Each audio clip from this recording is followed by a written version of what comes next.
For instance, the long-ignored Batman foe Mr. Freeze, whose ice-based abilities make him a real menace to Gotham City. The new DCU presents fresh potential for DC's biggest characters to receive brand-new live-action adaptations for the big screen. Since his emergence in Batman the Animated Series and a later direct-to-video feature, both of which significantly built upon what had previously been a very one-dimensional character, the famous King of Cold has been a fan-favorite antagonist.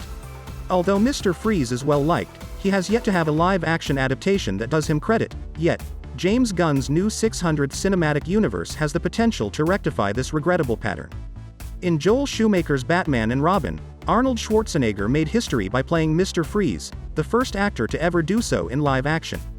He received a lot of negative feedback for his portrayal, and the screenplay regrettably reduced Mr. Freeze to a pun-spewing joke of a villain.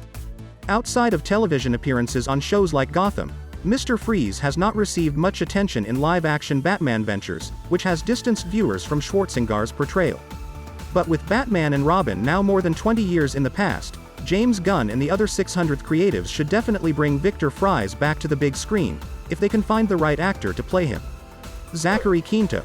Zachary Quinto has once again shown his ability to bring a terrifying aspect to whatever scene he is in following his eagerly anticipated return to American Horror Story last year.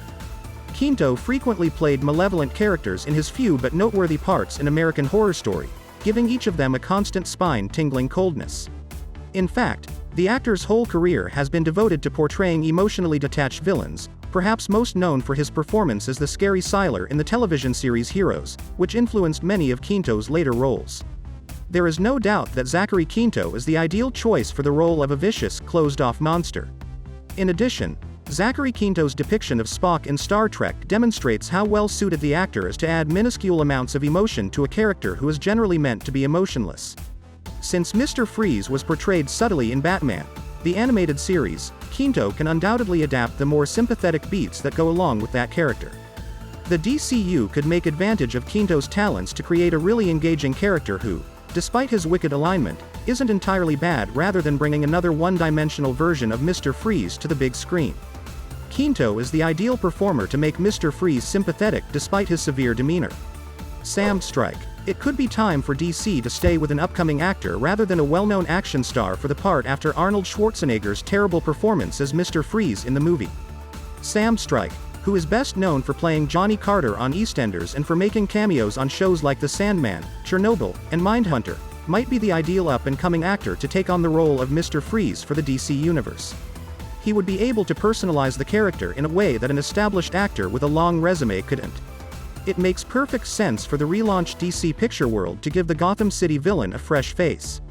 Although some have defended Arnold Schwarzenegger's portrayal of Mr. Freeze, Sam Strike has the chance to surpass the action star and establish himself as the undisputed Victor Fries. Strike's depiction of the evil telepath Thales in Sci-Fi's Night Flyers demonstrates how terrifying he can be and gives the character a really chilling portrayal. Strike is a superb pick for one of Gotham's most lethal villains since just one look from him is enough to alert the viewers to his frightening demeanor.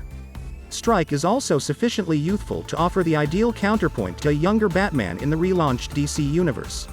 Ryan Gosling. Ryan Gosling has been urged to join the Marvel Cinematic Universe, but James Gunn's new 600th universe could be a better fit for the actor.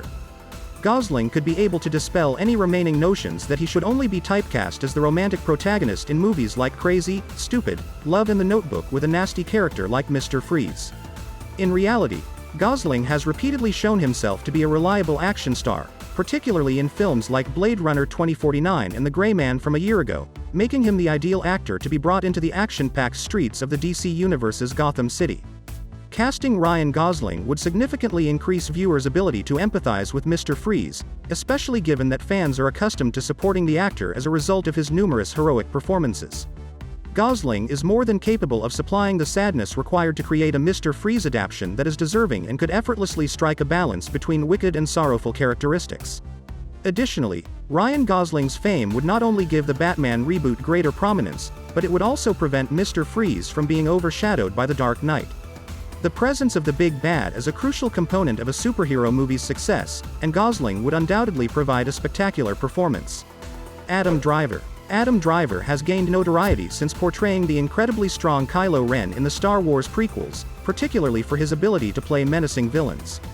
Although the sequel trilogy's contentious nature is widely known, Driver's character has mostly avoided the many jabs made at the movies. Driver, as Kylo Ren, expertly conveyed the rage of a rejected youngster striking out on his old teachers. Driver's depiction of Mr. Freeze, a figure who has been abused by the world to the point of being a violent supervillain, would benefit from the wrath that Ren keeps just beneath, and occasionally over, the surface. Adam Driver has been in a large number of films since the Star Wars prequels, and even if not all of them were successful, he managed to stand out in each and every one of them. Driver is the ideal hero to position on the DCU's lower level since his range has been on full show from the start. The dual emotions of sympathy and rage that Driver so masterfully conveys in his performances raise the possibility of making Mr. Freeze a recurring antagonist throughout the DCEU, coming to blows frequently with the new Batman as his arc develops over the course of several movies. Matt Smith.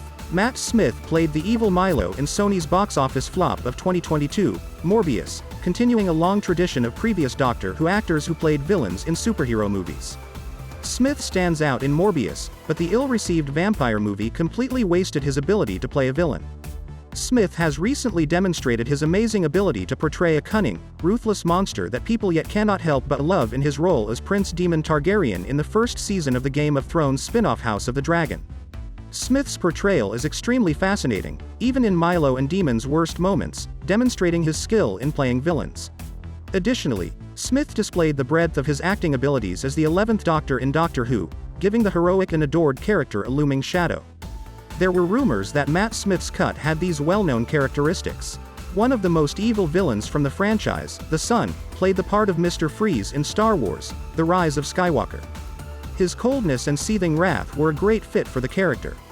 Matt Smith is undoubtedly one of the few actors who can give a cartoonish antagonist like Victor Fries such serious depths of sadness, making him the ideal candidate to play Mr. Freeze in the DC universe. Please like this video and subscribe to my channel. See you soon.